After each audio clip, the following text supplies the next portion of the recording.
చాటున పిందెను చూస్తా, సోకు తీగల్లో పండును కోస్తా, నువ్వొస్తే కప్పిస్తా ముద్దుల ముంతమ్మ. ఉక్కపోతకి ఊపిరి పోస్తా, పక్క మేకకు పంట కట్టిస్తా, ముద్దిస్తే బుక్కిస్తా మధ్యల మోతయ్యో.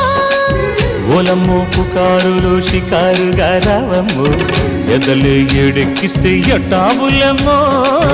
ఊరయ్యో బజారులో మజాలకి రానయ్యో, పగలే పక్కెక్కిస్తే తంటాలేవయ్యో. మిట్టిల మీదున్న మిస్సమ్మయ్య సంటే వడ్డీలతో పాటు ఒళ్ళోకి వస్తుంటే పొగ